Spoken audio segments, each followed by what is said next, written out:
আমি আজকে আর একটা নতুন ভিডিও আপনার সামনে আসলাম।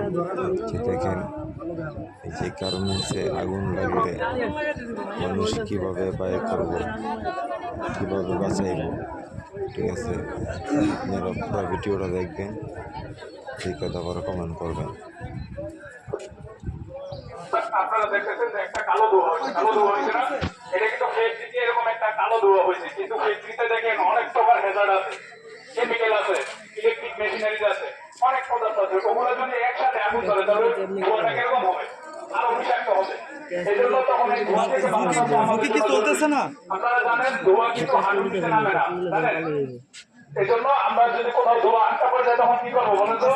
এটা কথা দেখো, ওই ড্রেন করো, একটু পানি ড্রেন করে দেখো যে চালু হয় নাকি। কি এই যে হোস্টেল ছাড়ো দিছো একটু ড্রেন রোগী তো ইলেকট্রিক পাওয়ার নাই, ডিজেল চলবো। ও ডিজেল চলবে তো, ডিজেল তো আছে না? ওকে,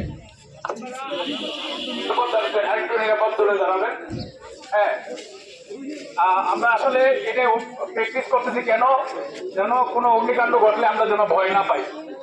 আমাদের এখানে পর্যাপ্ত নিরাপত্তার ব্যবস্থা আছে, আমাদের এখানে অ্যাসেম্বলি পয়েন্টের ব্যবস্থা আছে, ফায়ার ফাইটিং সিস্টেম আছে, ফায়ার অ্যালার্ম সিস্টেম আছে এবং অটো স্প্রিংলার সিস্টেম লাগানো আছে। আমরা যদি আগুন নিভাইতে নাও পারি তাও কি হবে, অটোমেটিক আগুন নিভে যাবে। এই জন্য আমরা ওই দিক থেকে অন্যান্য জায়গা থেকে আমাদের বাসা বাড়ি থেকেও এখানে সবচেয়ে নিরাপদ, ঠিক কিনা বলেন?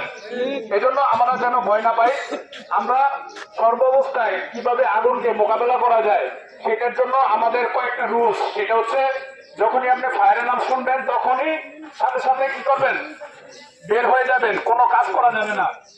আমাদের যারা আছেন যাদের বেশিরভাগই বোরকা পরে আসছে, দেখেন আগুন লাগলে এত সময় পাবেন আপনি?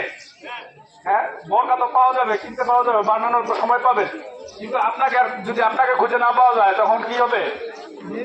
একটা বোরকার জন্য আপনাকে আপনার ফ্যামিলি হারাই ফেলবে। আর এই যে ছেলেরা যারা আছি আমরা, যারা অনেকে তো চায়ের দোকানে চলে গেছে,